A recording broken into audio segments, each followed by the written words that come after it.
In the knife world, we often view Japanese blacksmiths as sort of deities of the crafts. They seem to create magical tools that can slice through space, time, and of course the densest veggies that you put in front of you. But what if I told you that it isn't just the blacksmiths who craft these legendary tools? What if there was some secret group of craftspeople waiting in the shadows and actually finishing the knives?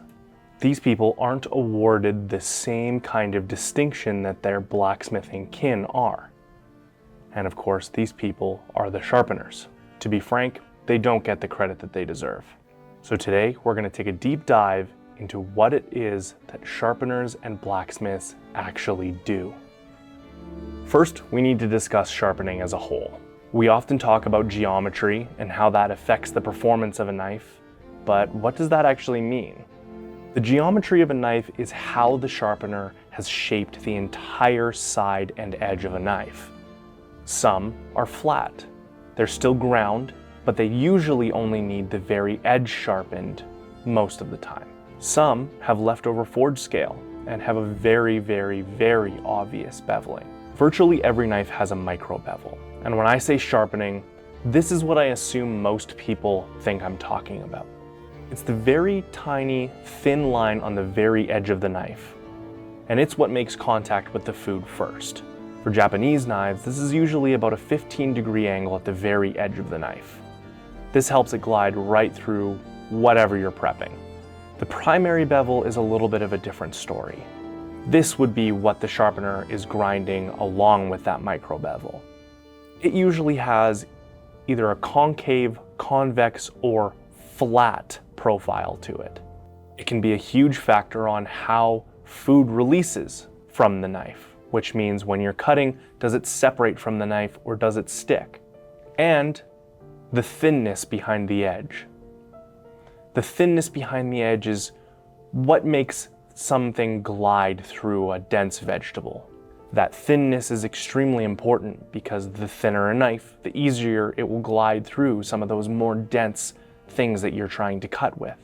But it's still a balance. If a knife is too thin, then it'll be fragile. With something as hard as these Japanese steels, it's very easy to break it because it's very brittle. So the thinner the knife is, the more brittle and the more fragile it will be, and that's not functional either. This is where sharpeners reign supreme. They decide how thin a knife is going to be so that it's perfectly functional for the purpose of that knife. Tsujihikis are often thinner. Butcher's knives, like Hanasukis, they need to cut through chicken bones, so they'll be quite a bit thicker than many, many other knives. The sharpener is the person who decides this, and that's a very important step in the knife making process. So what do they actually do? To understand that, it's important to first understand what a blacksmith does. Blacksmiths start with a chunk of steel, whatever they like to use for their core steel and their cladding steel. Their cladding steel being the two layers that sit on the outside and the core steel being the middle, kind of like a sandwich. Typically, the cladding steel is a softer steel where the core steel is a harder steel, so that the core steel is the layer that's actually cutting, but the cladding steel protects that really hard, brittle inner steel. Eventually, they'll hammer them together. This creates something called sanmai. Sanmai quite literally means 3 layers, just like that sandwich. It's the industry standard for Japanese bladesmithing. Depending on the blacksmith, they typically form the tang first. The tang is the piece of the blade that actually sits inside the handle, or the piece that you would mount the handle onto, so that the knife becomes usable. It typically sits about 2/3 of the way into the handle, so that it holds very solid and it's burned or lacquered in. Once the tang is formed, the blade itself will start to take shape as well. Some blacksmiths, like Manaka-san, like to forge almost like a sheet, where it's a big rectangle, and then slowly trim pieces off of it to create the desired shape of the knife that they're forging. Whereas some blacksmiths, like Masashi-san, forge as close to the shape as they possibly can with the hammer itself. Now this is the part that most people probably think of when they think of blacksmithing, where they're hitting it with a hammer, there's sparks flying all over the place, and the shape of a blade slowly starts to form.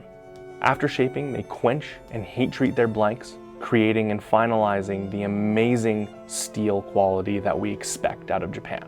From this point, this is where things can get a little bit confusing. Traditionally, especially in Sakai, the wholesaler will take those blanks and they get to hire a sharpener for whoever they want to sharpen those blanks. And the blacksmith no longer has any hand in the knife making process. Like I said, this is especially obvious in Sakai City, where Shimizu-san is sharpening the likes of Nakagawa-san's blades. 清水雅也です。年齢は今年34歳になります。で、僕仕事はこの見てもらう通り包丁の研ぎ師というか、堺なんですね。堺の伝統ある包丁の鍛冶屋さんが作ったものを研いで製品にするっていうのを仕事にしてます。Nakagawa-san is an incredibly well-known blacksmith. He's known for his very unique Damascus or suminagashi style of blades. Damascus and suminagashi are kind of one and the same.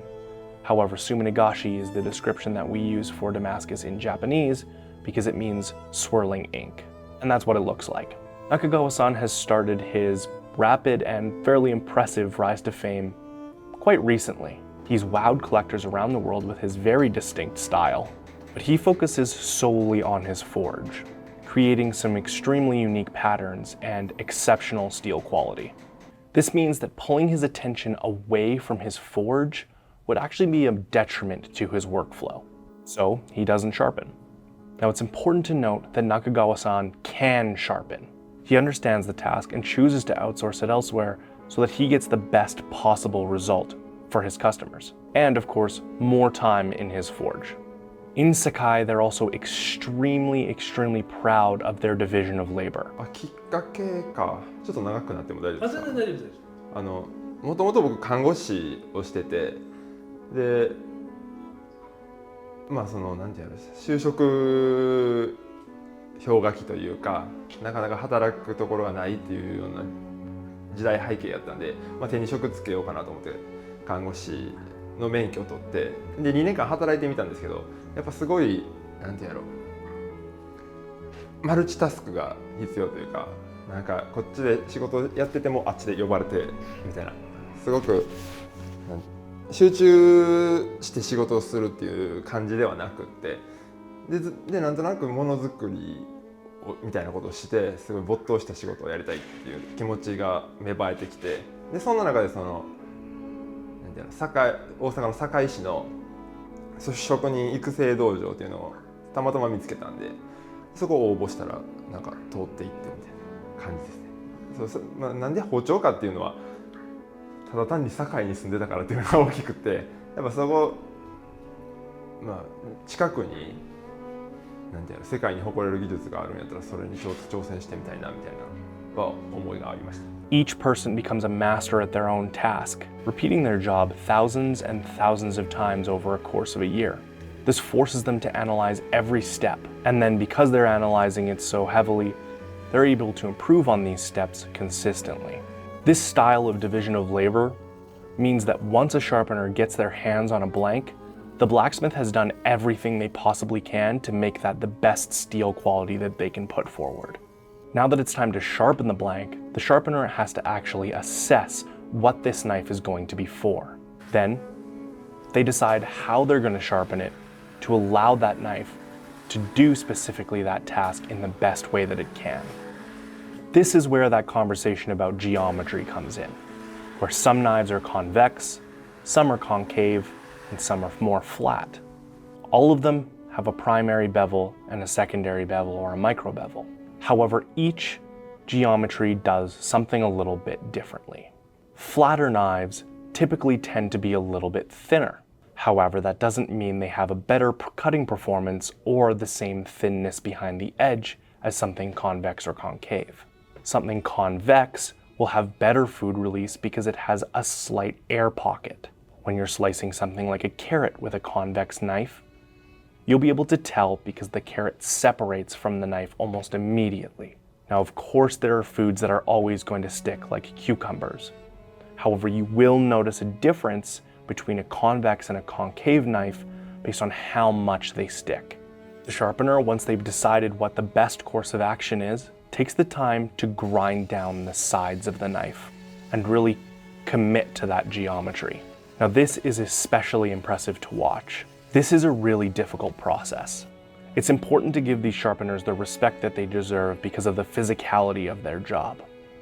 As you can imagine, a blacksmith sits there pounding steel all day, which requires a lot of muscle and grit. But the sharpener isn't any slouch either. They use gigantic wheels to literally grind steel away from knives for 8 to 12 hours a day, sometimes more. And when I say grind away the steel, I mean they're really putting their body weight into this. Almost every sharpener has a plank of wood that they've stapled or nailed in the shape of a knife so that the knife will sit properly and they can use as almost a buffer between the wheel and their hands. They then lean fully into these gigantic wheels and allow the wheels to do most of the work while they're moving the knives side to side. Now, for anyone who's sharpened a knife before, you know that it's already a difficult process and can strain your muscles quite a lot. Now imagine doing that for 8 to 12, again, possibly more hours a day, and using your whole body to do so, and using different knives, different knife shapes, different steels from different blacksmiths. They slowly grind down the side of the knife until the core steel is well exposed. Again, that core steel is what you actually want to cut with, so that needs to have a good amount of exposure so that the knife can be sharpened again in the future. Then, once that side is done, they flip it over, and then they move down to a finer grit. And they flip it over. And slowly but surely, similar to a sandpaper, the stones eliminate the deeper scratches and the primary bevel will become smoother. Eventually, you ideally would want to have no visible scratches. Now that's nearly impossible, so they go for the finest scratches that they can, and in most cases, you'll still be able to see almost a grain of the sharpening. Then, once that geometry is formed and all the scratches are smoothed out, they can move on to the very edge, or the micro bevel. Sharpeners do this in a fairly different way depending on who they are. An example is Shibata-san invented something called the differential grit, where one side is very smooth and the other side is a little bit coarser. This allows the coarse side to really bite into the skin of vegetables like peppers and tomatoes, those tricky ones that sometimes your knife will just bounce off of or slide off of. Squished tomatoes suck after all. And then that smooth side really allows the cut to still feel smooth. The primary bevel also affects this. The smoothness, the way that it glides through something, how large of a taper it has. All of these things will slowly affect how the knife feels. Now, most people won't really notice a difference unless they're really paying attention and they've used a lot of knives. Here at Knifewear, we pride ourselves in trying pretty much everything and being able to tell the difference. If you're somebody just looking for their first knife, don't worry too much about this. If you're a super nerd though, and you want something that's gonna have the best edge and the best food release, I would say get something that's really thin and has a concave bevel. This is really the effect the sharpener has on a blade. They almost single-handedly decide how a knife is going to perform based on the way that they form the geometry. Another thing that the sharpeners do is they're the ones who make the knives beautiful. If it's something in a shiny Damascus, it was probably the sharpener who polished it and buffed it. If it's something with more of a gritty, sandy feeling, they must have sandblasted it. The sharpener is in control of how a knife looks and how it feels when you cut with it. And I would say that's a pretty big effect on why somebody would buy a knife.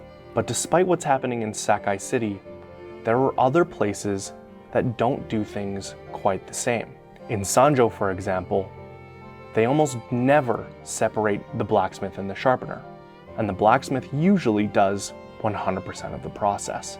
Masashi Yamamoto and Naoki Mizaki are two perfect examples of this. They don't abide by those same rules that they have set in Sakai, and they're both based in Sanjo. Both of these legendary blacksmiths do almost every single step by themselves. Mizaki-san 100%. Masashi-san has 2 apprentices to help him, but everything is done in-house. Mizaki-san does everything by hand. It's truly impressive to watch him hunched over a stone, moving back and forth and forming the primary bevel with his own two hands. He believes that philosophy of sharpening will create an extremely flat bevel so that the next person who sharpens it will have a much easier time. And I'm going to be honest, as somebody who's sharpened a Miyazaki knife, he was right. Using a very flat stone and his own two hands, he creates an extremely flat bevel. He starts on one giant wheel, just one. Whereas usually sharpeners, like we were discussing before, slowly move down in grits on their wheels. That streamlines the process for them and allows them to move a little bit quicker because they don't need to go back and forth. However, Miyazaki-san sacrifices that time to create a product that he believes is objectively better. He positions himself in a corner underneath his staircase, and using only the power of his arms, his back, his weight, he grinds steel for hours on end, simply moving back and forth. This takes a significant amount more time than using the wheels. However, his end product is something that he believes in, and that collectors around the world would love to have in their collections. Masashi-san has a similar outlook. He keeps control over every single step of the process. This allows him to create exactly what he's looking for in a knife. まさし工房をやらせてもらってる山本正史です。だいたい今包丁鍛冶をやらせてもらって21年ぐらい経ちましたかね。で今は三条市で、鍛冶屋の町三条で鍛冶屋をやらせてもらってます。はい。He produces some of the most beautiful and most functional kitchen knives we've ever seen, so I can't really knock his strategy. He and his two apprentices have extremely high standards. Using SLD semi-stainless steel and getting it harder than it traditionally has ever been is really an impressive feat. Not only do they get the steel harder, but they also finish it phenomenally. The Kuroshu and Shiroshu are perfect examples of this. The blinding reflection of the shiny white Shiroshu Damascus attests to how good they are at buffing their knives. And the dark, deep gray of the Kuroshu, its sister line, show that they have a great attention to detail and that they have their own strategies that they use that they keep secrets from others. These knives are so exceptional looking that many people buy them just for their looks. But when they put them to the board and they actually try them, they realize that these are some of the best cutting knives that they've ever used as well.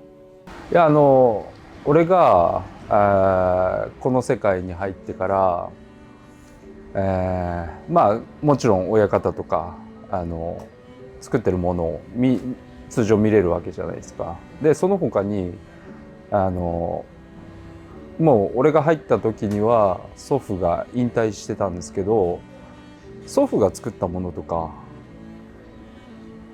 研ぎ直しに来るんですよね。でそういうものを触って状態を見てると、あまりにも自分が作ってるものと違いすぎて、まずはそういうものを作れるところまでは行くべきだなと思ってて、あまりにもその衝撃的だったんで。They slice like a dream. They're thin and they're lightweight, and because they're made with a semi-stainless steel, rust is almost virtually no problem. That being said, you can still rust semi-stainless steel. So if you're out there with a Shiroshu, make sure to not leave any orange or citrus juices on it, okay? This is what Masashi-san has as a standard. Sharp, functional, and beautiful. There are many smiths and many sharpeners who do things in completely different ways. The beauty about the blacksmithing in Japan, though, is that despite all of those different strategies and traditions, they're still churning out some of the most amazing products that the world has ever seen. Whether they do every step themselves, or if the knife trades hand 3 times before it makes it into the customer's hands.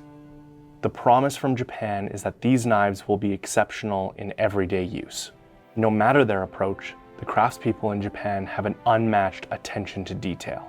They build and create some of the most impressive tools on the planet, and we should be thankful for them. If you like this video, remember to like, subscribe, and leave a comment if you like this format of video as well. If you want to see more, make sure to drop that in the comments as well. As always, thanks so much for watching, and we'll see you next time.